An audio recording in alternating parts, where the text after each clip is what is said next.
At para sa ating balita ngayong araw, mass arrest at local emergency ipinatupad na sa US.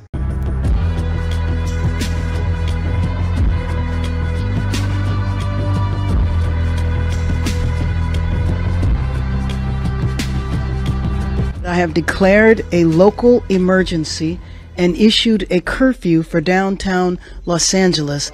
Sinabihan na sila na aarestuhin kapag nasa lansangan pa sila ng alas 8 ng gabi, pero nagmarcha pa rin sila. Ito na ang ikalimang araw ng protesta sa Los Angeles. Inanunsyo na ng alkalde dito ang pagpapatupad ng curfew sa isang maliit na bahagi ng downtown. Isa na namang kabanata sa nagpapatuloy na tensyon sa pagitan ng mga local officials at ng Pangulo ng Amerika. Sino ba talaga ang may kontrol at gaano nakalawak ang nagaganap na pinsala? Mahalagang malaman ninyo na ang mga nangyayari dito sa maliit na lugar na ito ay hindi nakakaapekto sa buong lungsod. Ipinapakita ng ilang mga larawan ng mga nagpoprotesta at mga karahasan na parabang ito ay krisis ng buong syudad. Hindi yan totoo. 197 katao ang inaresto noong Martes ayon sa Los Angeles Police. Maghapong ipinagtagbuyan ng mga pulis ang mga demonstrador. Mapayapa naman daw ang mga nagpoprotesta, pero noong Lunes ng gabi, umabot sa 23 establishmento ang ninakawan. Dahil dito, nagpatupad na ng curfew sa lugar. Tila kontrolado naman ng mga pulis ang sitwasyon, kaya tanong ng marami, kailangan pa ba talaga ng tulong ng National Guards at ng 700 US Marines? Ang deployment ng puwersang ito ay nagkakahalaga umano ng 100 milyong pounds na ayon sa gobernador ng California ay isang malaking pag-aaksaya lamang. Ayon sa gobernador, umaabot daw sa 4,800 na tropa ang balak na ipadala ng Pangulo. Higit pa yan sa bilang ng mga tropa na ipinadala sa Iraq at sa Syria. Nagsampa na rin siya ng mosyon para pigilan ang Pangulo na palawakin pa ang kontrol ng National Guards. Gusto na naman niyang palalay ng sitwasyon. Mas gusto niya ng marahas na aksyon. Mas gusto niyang magkaroon ng palabas kaysa iligtas ang publiko. Ginawa na naman niyang federalized ang dagdag na 2,000 miyembro ng National Guards at nagpadala pa ng mahigit 700 US Marines. Itong mga taong ito ay sinanay para lumaban sa ibang bansa. Hindi sila para magpatupad ng batas sa loob ng bansa. Habang nagsasalita ang gobernador sa kanyang nasasakupan, si Donald Trump ay nasa Fort Bragg. Pinapanood ang pagsasanay ng mga sundalong ilalaban sa digmaan sa ibang bansa. Sinabi ng Pangulo na mayroon din namang nangyayaring gulo sa loob nila, kaya't ipinagtanggol niya ang hakbang na ginawa niya sa LA. Hindi ibinuwis ng maraming henerasyon ng mga bayaning sundalo ang kanilang buhay sa malayong bansa para lang makita ang ating bansa na sinisira ng pananakop at tila pang third world na kaguluhan gaya ng nakikita ninyo sa California. Bilang Commander-in-Chief, hindi ko yan pababayaang mangyari. Hindi kailanman mangyayari yan. Ang nasasaksihan ninyo sa California ay isang ganap na pagsira sa kapayapaan, sa kaayusan ng lipunan, at sa pambansang soberanya. Ginagawa yan ng mga nanggugulo na may dalang mga watawat ng ibang bansa. Gusto nila na ipagpatuloy ang pananakop ng mga dayuhan sa ating bansa. Hindi natin hahayaang mangyari yon. Ang okasyong ito ay para gunitain ang ika-250 anibersaryo ng US Army. Pero ang di umano'y paggamit ng Pangulo sa militar para sa kanyang mga patakaran ang nagtulak naman daw sa mga Democrats at sa iba pang mga kritiko niya na mag-alala kung hanggang saan gustong paabutin ni Trump ang kanyang kapangyarihan. Hindi lang ito tungkol sa protesta dito sa Los Angeles. Nang hingi ni Donald Trump ang malawak na kapangyarihan para kontrolin ng National Guard, ginawa niya yun para saklawin ang bawat estado sa bansang ito. Tungkol ito sa ating lahat. Tungkol ito sa inyo. Maaaring nauna ang California ngayon pero malinaw na hindi yan nagtatapos dito.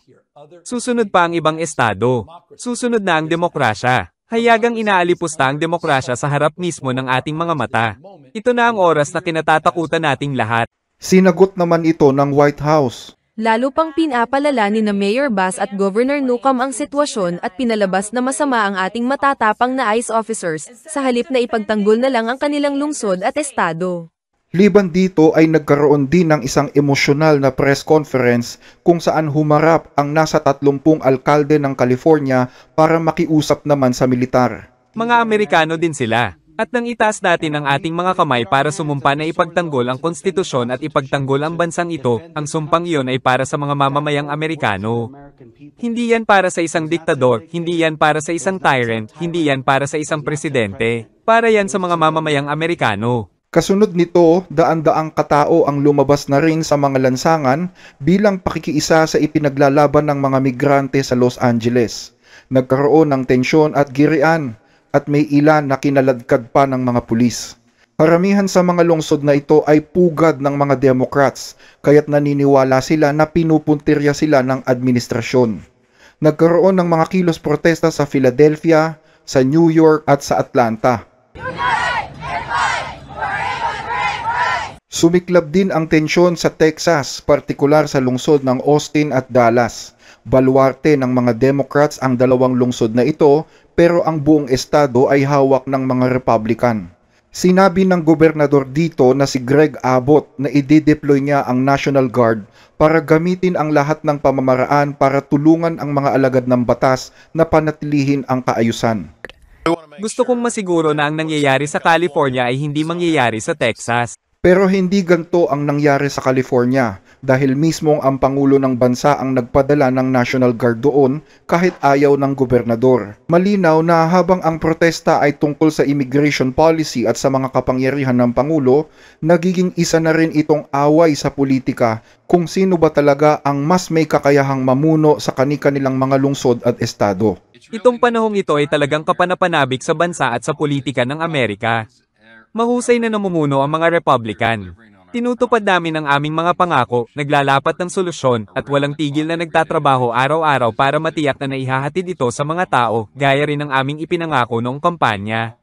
Pero itong mga Democrats ay parang natutuwa pa sa pagkasira ng mga lungsod at sa iba't ibang uri ng kaguluhan. Malinaw naman ang pagkakaiba, di ba? Kitang-kita ng lahat.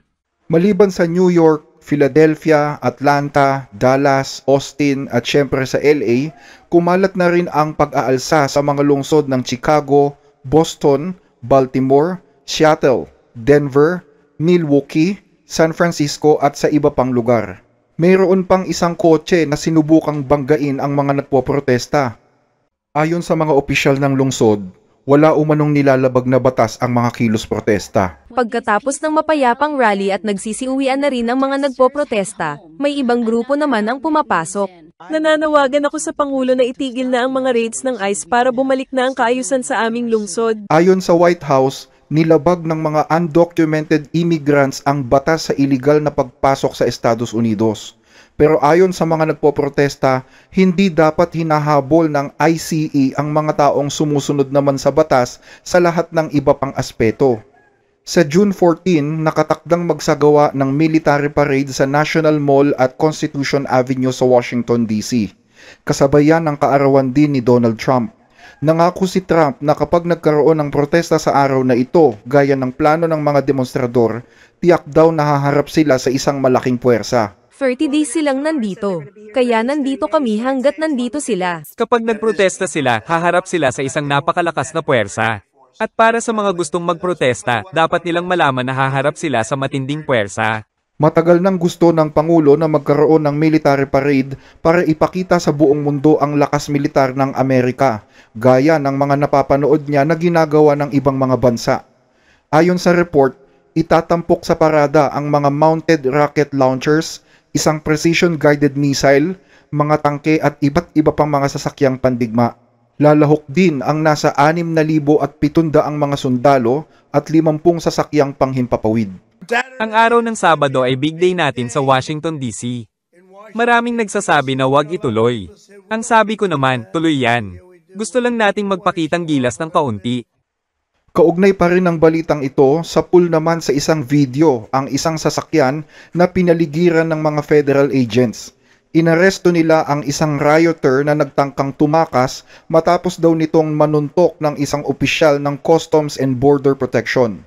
Kasabay nito, inanunsyo din ng DOJ ang 2 kasong isinampa naman laban sa 2 protesters na sinasabing nagdala daw ng Molotov cocktails. Kabilang ang isang illegal immigrant na ibinato daw ang isa sa mga Molotov sa mga pulis. Kinasuhan na siya ng attempted murder. Akala nila ligtas na sila dahil sa maskara? Hindi yan totoo. Hahabulin namin ang mga taong ito. Paalala lang ha, simula pa lang ito. Hindi pa ito natatapos. Nagsasara na rin ang ilang mga negosyante sa lugar at sinisimulan ng lagyan ng harang ang kanilang mga tindahan. Ang ilan ay nagdala pa ng mga armas, matapos looban ang halos 20 tindahan mula pa noong Biyernes na nagdulot ng $1,000,000 na halaga ng pinsala. Next door, dozens of people broke in. Isa pang lalaki ang inaresto ng mga ICE agents na naging dahilan ng pag-iyak ng kanyang 7 taong gulang na anak. Undocumented ang nasabing lalaki, habang ang kanyang 16 na taong gulang na anak ay isang US citizen. Now I feel that without him, the house feels dead. Sa California, isa pang video ang lumutang tungkol naman sa pag-aresto ng mga ICE agents sa isang magbubukid. Ang video ay nirecord ng isang babae. Samantala sa Omaha, 80 katao daw ang inaresto ng ICE sa isang planta ng karne, ayon sa mayor doon na isang Democrats. Napakabilis daw ng raid na anupat naiwan pa ang mga baunan ng mga nadakip. I don't know why Omaha was targeted. Sinusubukan pa ng mga nagpoprotesta na harangan ang pagdating ng mga aaresto. Dose-dosenang mga manggagawa sa planta ang dinala sakay ng bus habang naka-zip ties ang kanilang mga braso. Dumating na lang sila dito at ang sabi raid daw at kailangan lumabas daw sa production. Batay sa report, umaabot sa 11 milyong katao ang illegal na tumawid sa border noong panahon ng Administrasyong Biden. Nobody can understand why they allowed people to come into our country totally unvetted, unchecked. Ayon sa Department of Homeland Security, sa Los Angeles ay nakahuli ang ICE ng mga undocumented immigrants na may mga kasong pagpatay, pangmomolestya ng mga bata, domestic violence at iba pang mabibigat na krimen. Sinasabing umabot sa 200 ang kabuang bilang ng mga inaresto na karamihan ay may kasong paglabag sa ipinatutupad na curfew. Batay sa bagong survey, 54% ng mga Amerikano ang sumusuporta sa deportation program ng Pangulo.